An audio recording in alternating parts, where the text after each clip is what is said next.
السلام علیکم۔ امریکہ اور اسرائیل کی ایران کے خلاف جنگ سے پہلے ایران 1 مہینے کا $3.45 بلین کا تیل دنیا کو ایکسپورٹ کر رہا تھا۔ جنگ شروع ہونے کے بعد ایران نے 1 مہینے میں $4.97 بلین کا تیل دنیا کو ایکسپورٹ کیا، یعنی جنگ کے بعد ایران کے تیل کے ریونیو میں 40% اضافہ ہو گیا۔ امریکہ نے ایران کی سمندری ناکہ بندی کا اعلان کر دیا اور صدر ٹرمپ کا یہ کہنا ہے کہ یہ سمندری ناکہ بندی ایران پر بمباری سے کہیں زیادہ بہتر ہے اور یہ سمندری ناکہ بندی تب تک جاری رہے گی جب تک ایران کے ساتھ ڈیل نہیں ہوتی۔ تو آئیے آج جانتے ہیں کہ سمندری ناکہ بندی کیا ہے، امریکہ نے ایران کی سمندری ناکہ بندی کیوں کر رکھی ہے اور کیسے کر رکھی ہے۔ کیا یہ سمندری ناکہ بندی انٹرنیشنل لا کے مطابق لیگل ہے یا اللیگل ہے، اور اگر ایران اپنا تیل فروخت نہیں کر پاتا تو کیا ایران کے پاس اپنے تیل کو سٹور کرنے کے لیے صلاحیت موجود ہے، اور سب سے بڑھ کر اس سمندری ناکہ بندی سے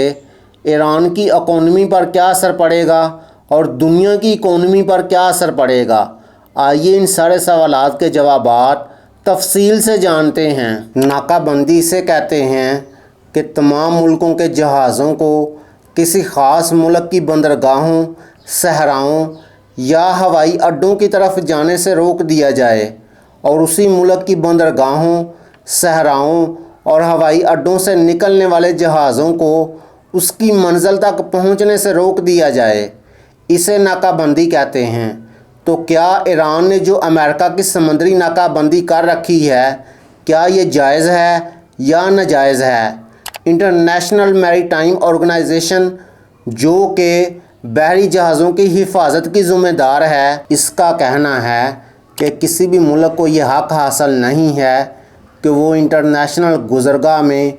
بحری جہازوں کی سمندری ناکہ بندی کر دے۔ انٹرنیشنل میری ٹائم آرگنائزیشن کے جنرل سیکرٹری کا بھی یہ کہنا ہے کہ میں سمجھتا ہوں ان ملکوں کے درمیان جنگ جاری ہے،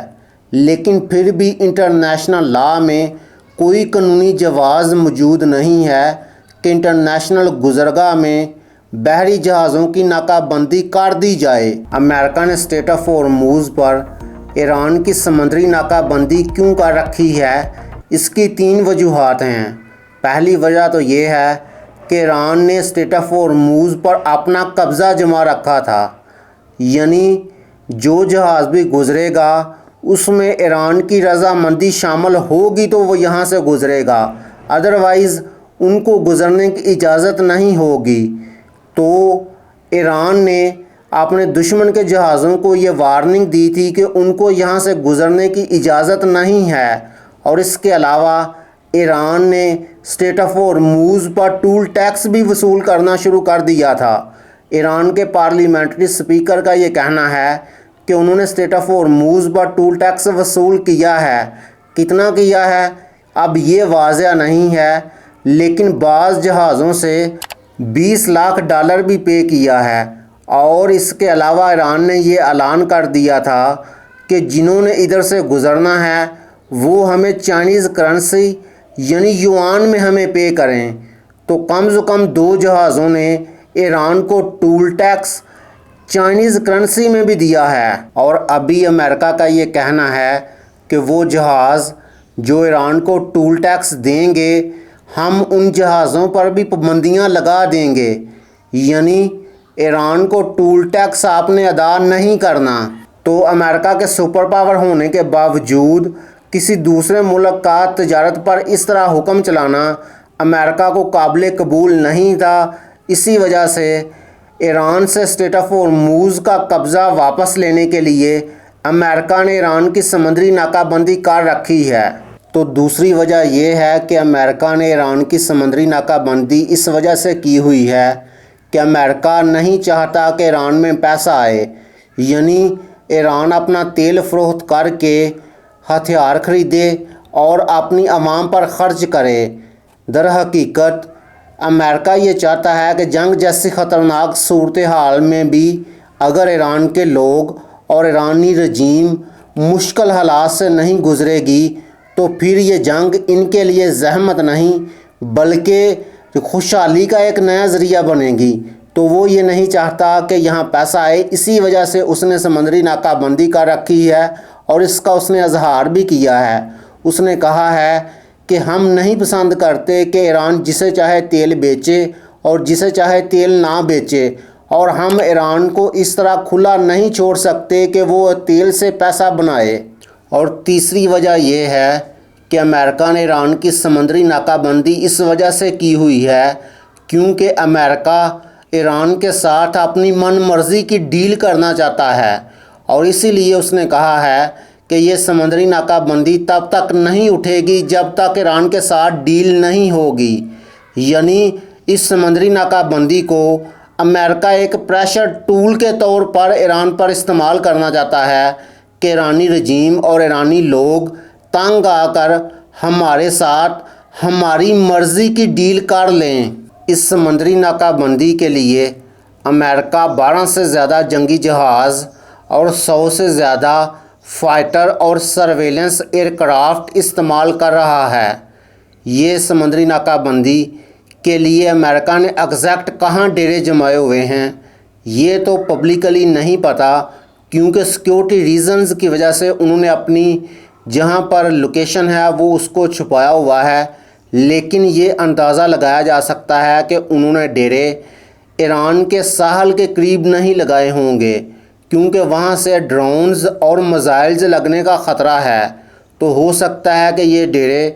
گلف آف عمان کے قریب لگائے ہوں جہاں سے ایران کی ایکسپورٹس کا گزر ہوتا ہے اور دنیا کی ایکسپورٹس بھی ادھر سے گزرتی ہیں۔ جب سے امریکہ نے ایران کی سمندری ناکہ بندی کر رکھی ہے تب سے لے کر آج تک امریکہ نے ایران کے ایک بحری جہاز جس کا نام توسکا ہے اس کو پکڑا ہے، اور امریکن سینٹرل کمانڈ کا یہ دعویٰ ہے کہ انہوں نے 6 ایرانی جہازوں کو واپس لوٹایا ہے۔ امریکہ کی یہ سمندری ناکہ بندی ایران کے لیے بہت خطرناک ثابت ہو سکتی ہے، وہ ایسے کہ ایران اپنا 90% تیل اسٹریٹ آف ہارموز سے چائنا کو ایکسپورٹ کرتا تھا، تو اگر یہ تیل امریکہ چائنا کو ایکسپورٹ نہیں کر پائے گا تو وہ اپنی رقم کیسے کما پائے گا؟ تقریباً 1 ماہ میں $500 بلین کا تیل ایران ایکسپورٹ کرتا تھا۔ اگر یہ ایکسپورٹ مکمل طور پر رک گئی تو یہ ایران کے لیے ایک سیریس سوال پیدا کر دے گی کہ وہ اپنے لوگوں کے لیے اور اپنے لیے کس طریقے سے دوسری چیزیں کما پائے گا، ان کو کھلا پائے گا اور اپنے ہتھیار بنا پائے گا۔ تو اگر یہ سمندری ناکہ بندی جاری رہتی ہے تو اس کا اثر ایران کے بارڈر کے اندر ہی نہیں رہے گا بلکہ دنیا تک بھی پھیلے گا، جیسا کہ پھیل بھی رہا ہے۔ صومالیہ میں 5 لاکھ بچے شدید خوراک کی کمی کا شکار ہیں، اور پچھلے 6 ماہ میں یہ ہنگر تقریباً دگنی ہو گئی ہے۔ انٹرنیشنل انرجی ایجنسی کے چیف کا یہ کہنا ہے کہ دنیا کو تاریخ کے سب سے بڑے انرجی کرائسس کا سامنا ہے، اور تیل کی قیمتیں بہت سارے ملکوں کو پریشر میں ڈالیں گی۔ جنگ سے پہلے 1 بیرل تیل کی قیمت $70 سے بھی کم تھی، اب 1 بیرل تیل کی قیمت $125 سے بھی بڑھ چکی ہے۔ ایران اوپیک میں organization of the petroleum exporting countries OPEC میں ایران تیسرا بڑا ملک ہے جو تیل پیدا کرتا ہے۔ پہلے 2 بڑے ملک سعودی عربیہ اور عراق ہیں، اور اس کے بعد ایران ہے۔ ایران مارچ میں ایک دن میں 1.84 ملین بیرلز تیل ایکسپورٹ کر رہا تھا، اور اپریل میں ایک دن میں 1.71 ملین بیرلز تیل ایکسپورٹ کر رہا تھا۔ 13 سے 21 اپریل کے دوران ایران نے 6 ملین بیرلز تیل سٹاک کیا ہے،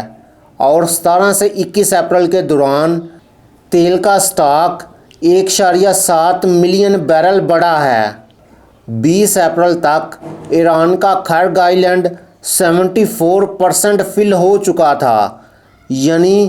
تیل کی کمپنیاں یہ کہتی ہیں کہ 80% سے زیادہ تیل کو سٹور نہیں کیا جا سکتا کیونکہ اس سے